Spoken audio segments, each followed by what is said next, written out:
Hello class 12. As we were studying chapter 4 chemical kinetics of your chemistry and last class में हमने zero order reaction के बारे में पढ़ा था जिसमें हमने उसका डेरिवेशन एंड न्यूमेरिकल्स भी सॉल्व किए थे। एंड मैंने आपसे लास्ट क्लास में कहा था कि आने वाली क्लासेस में हम फर्स्ट ऑर्डर रिएक्शन के बारे में स्टडी करेंगे, ठीक है। तो आज का जो हमारा टॉपिक है वो फर्स्ट ऑर्डर रिएक्शन, इसके बारे में हमें डेरिवेशन स्टडी करेंगे। फर्स्ट ऑर्डर रिएक्शन का मतलब है कि जहां जो रेट ऑफ रिएक्शन है वो concentration of the reactant raise to the power 1 पे डिपेंड करता है, ठीक है। यानी अगर आपके दो या दो से ज्यादा रिएक्टेंट हो तो भी जो रेट ऑफ रिएक्शन है वो किसी एक रिएक्टेंट के कॉन्सेंट्रेशन पे डिपेंड कर रहा है, दूसरे के में डिपेंड नहीं करेगा। या अगर एक भी रिएक्ट कर रहा है तो उसके concentration raise to the power 1 पे डिपेंड करता है, ठीक है। ये जैसे जस्ट सपोज कि कोई रिएक्शन ए है जो कि प्रोडक्ट में कन्वर्ट हो रहा है, कोई रिएक्टेंट ए, ठीक है। तो यहाँ पे जो रेट ऑफ रिएक्शन है dA/dt वो डायरेक्टली प्रोपोर्शनल होगा A raise to the power 1, यानी concentration of A raise to the power 1 पे डिपेंडेंट होगा, ठीक है। तो जस्ट सपोज जैसे ये कोई रिएक्शन है तो जब समय 0 था, यानी जब रिएक्शन स्टार्ट नहीं हुआ था उस दौरान इसका जो इनिशियल कंसंट्रेशन था वो था A नॉट क्या है, इनिशियल कंसंट्रेशन। कुछ समय के बाद, जब t समय के बाद आपने रिएक्शन को देखा, कैरी आउट किया, उस दौरान उसका कंसंट्रेशन हो गया A, ठीक है, यानी ये फाइनल कंसंट्रेशन हो गया। यानी जो आपका रेट ऑफ रिएक्शन है जो माइनस dA/dt है वो डायरेक्टली प्रोपोर्शनल होगा concentration of the reactant raise to the power 1, ठीक है। क्योंकि आप रिएक्शन को स्टार्टिंग से नहीं देख रहे हो, आप किसी भी बीच समय से उठा करके उसको देख रहे हो या किसी भी समय में आप आशा करके देखोगे तो उस दौरान उसका जो कंसंट्रेशन होगा हम फाइनल लेंगे ना कि इनिशियल, ठीक है। और यहाँ पे माइनस साइन इसलिए दिखाते हैं क्योंकि समय के साथ साथ रेट ऑफ रिएक्शन क्या है, तो rate of concentration of the reactant क्या है वो कम होता जाता है, तो माइनस साइन से डिनोट करते हैं। सो माइनस dA/dt यानी rate of concentration is directly proportional to A raise to the power 1। Mathematics का रूल बोलता है कि तो अगर आपको प्रोपोर्शनलिटी साइन हटाना है तो कोई कांस्टेंट आपको लगाना पड़ेगा जो कि है k आपका है वेलोसिटी कांस्टेंट या रेट कांस्टेंट, और किसी के भी ऊपर पावर 1 हो तो वो एज इट इज होता है। Now integrating both the sides, integrating both the sides, जब आप दोनों साइड क्या करेंगे इंटीग्रेट करेंगे तो यहाँ पे जो इंटीग्रेशन के दौरान क्या होता है कि लाइन टर्म्स एक साथ आ जाते हैं और अनलाइन टर्म्स एक साथ आ जाते हैं, यानी जैसे a का a के साथ है तो एक साथ आ जाएगा। तो आप इसको लिख सकते हो minus integration of dA/A is equal to kt integration of k dt, ठीक, क्योंकि कांस्टेंट इंटीग्रेशन नहीं होता है, कांस्टेंट बाहर आता है। तो हमें एक चीज याद रखिएगा कि इंटीग्रेशन ऑफ dx/x जो होता है वो log x होता है, यानी log बेस ex या ln x, जिसको हम नेचुरल लॉग बोलते हैं, ठीक है। तो लॉग दो प्रकार के होते हैं, एक होता है नेचुरल लॉग और एक होता है लॉग बेस x। तो ये हमको अभी जो हम करेंगे हम इसमें नेचुरल लॉग को प्लेस करेंगे, ठीक है। So integration of minus dA/A, just a second, so integration of minus dA/A जो हो जाएगा वो हो जाएगा माइनस ऑफ लॉग A, ठीक है, नेचुरल लॉग, एंड यहाँ हो जाएगा kt प्लस c, क्योंकि इंटीग्रेशन जब भी करते हैं तो हमें कोई कांस्टेंट ऐड कराना होता है c, ठीक है। तो इसको आप इक्वेशन बन लीजिए। अब जब रिएक्शन स्टार्ट नहीं हुआ था उस दौरान मेरा कंसंट्रेशन कितना था A नॉट, यानी at t is equal to 0 A किसके के बराबर था, A नॉट के बराबर। तो अगर मैं इक्वेशन 1 में इस A t और k की वैल्यू रख दूं, t और A की वैल्यू रख दूं, यानी पुटिंग वैल्यू ऑफ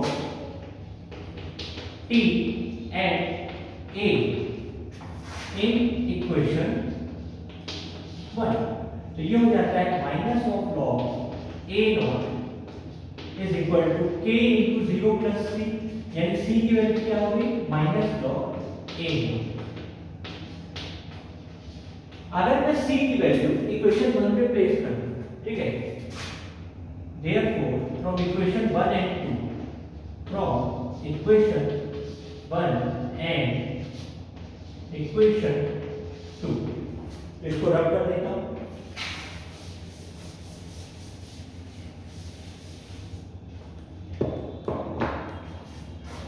ये हो जाएगा minus of log a is equal to के टी एंड सी की जगह माइनस ऑफ लॉग ए।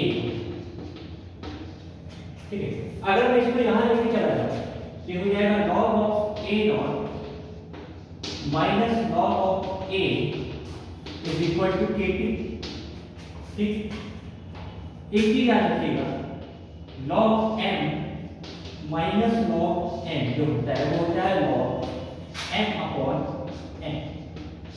ठीक, तो इसमें भी ऐसे ही लिख सकता हूं, यानी log A naught minus log A क्या हो जाएगा, ए नॉट अपॉन ए, यानी initial concentration upon final concentration log A naught upon A is equal to के टी। अब एक चीज और ध्यान दीजिएगा, जो नेचुरल लॉग होता है वो होता है 2.303 टाइम्स ऑफ लॉग बेस 10। जो नेचुरल लॉग जो होता है वो 2.30 टाइम्स ऑफ लॉग बेस 10 के बराबर होता है। यानी इसकी जगह कि आपके पास जो बुक में वैल्यूज रहती है लॉग की वो इसके हिसाब से रहती है, ना कि इसके हिसाब से। ठीक है, सो k इज इक्वल टू, इस t को क्या करूंगा, डिनोमिनेटर में ले आऊंगा 1/t यानी 2.303 log base 10 initial concentration upon final concentration. यदि मान लीजिए आपके पास 100 ग्राम रिएक्टेंट था, उसमें से 60 ग्राम मिल्क प्रोडक्ट बन गया, तो इनिशियल कंसंट्रेशन कितना रहा, a नॉट, और फाइनल कंसंट्रेशन कितना हो जाएगा 100 माइनस 60 यानी 40 ग्राम।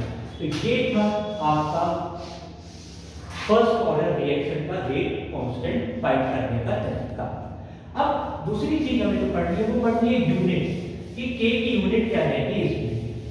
ठीक है, जैसे जीरो ऑर्डर रिएक्शन के लिए k की यूनिट क्या थी, मोल पर लीटर पर सेकंड। ठीक है, इस केस में इसकी यूनिट बदल जाती है, कंसंट्रेशन डिवाइडेड बाय कंसंट्रेशन लिखा जाएगा, तो इसकी यूनिट तो बची नहीं, बचा क्या t। तो k की जो यूनिट होती है वो फर्स्ट ऑर्डर रिएक्शन होती है पर सेकंड। क्या होती है, पर सेकंड। ये ऐसा यूनिट ऑफ टाइम क्या होता है, सेकंड। अब वो पर मिनट भी हो सकता है, पर आवर भी हो सकता है, पर डे भी हो सकता है, लेकिन हम पर सेकंड ही मानते हैं। ठीक है, ये था इसके बारे में। तो अगर कभी भी आपके पास कोई न्यूमेरिकल आता है और उसमें आपको ये नहीं बताया जा रहा है कि जीरो ऑर्डर है कि फर्स्ट ऑर्डर है कि सेकंड ऑर्डर है, एंड सिर्फ आपको दे दिया गया है k की वैल्यू, तो आप कैसे प्रेडिक्ट करोगे कि कौन सा ऑर्डर ऑफ द रिएक्शन है, उसका यूनिट देख के। अगर यूनिट मोल पर लीटर पर सेकंड है तो फर्स्ट ऑर्डर, जीरो ऑर्डर पर सेकंड है तो फर्स्ट ऑर्डर। नेक्स्ट टॉपिक आता है half life period of first order reaction. Half life period of first order reaction.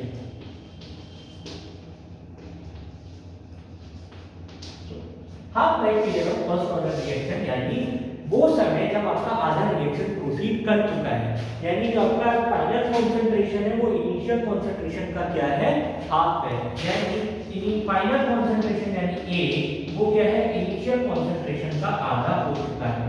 ठीक है, तो उस दौरान जो t रहता है, या फिर अगर आपको t निकालना हो तो तभी आप क्या करेंगे, k को यहां लाएंगे, t को यहां ले जाएंगे, क्रॉस मल्टीप्लिकेशन, तो t हाफ जो हो जाएगा।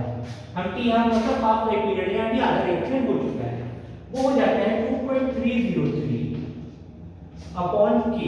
ठीक है, log final concentration as it is रहेगा, और यहां पे a की जगह क्या लिख सकता हूं, ये a not upon 2, a not upon 2। तो a नॉट कैंसिल हो जाएगा और 2 क्या चला जाएगा, ऊपर चला जाएगा।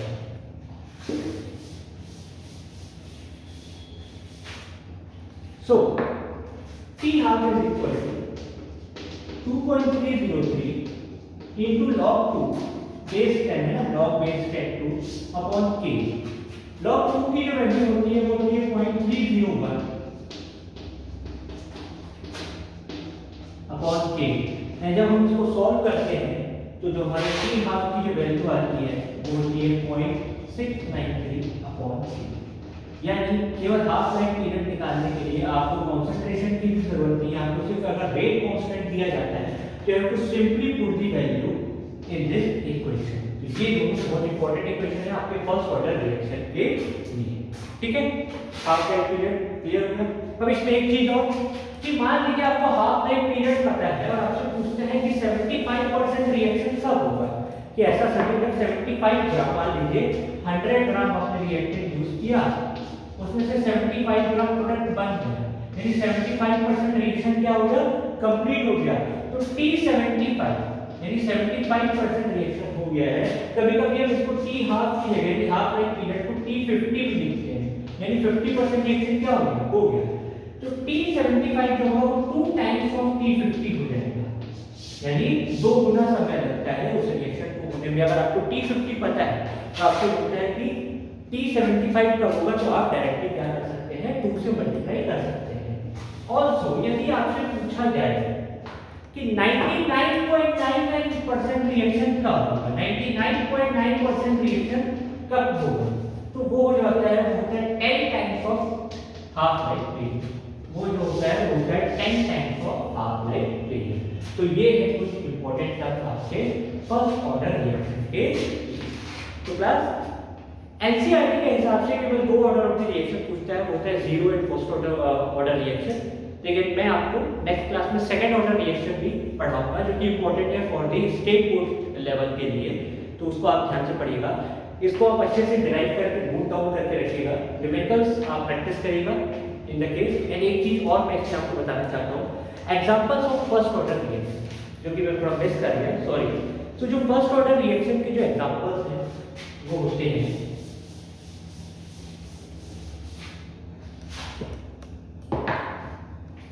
जैसे N2O5 का ब्रेक होना,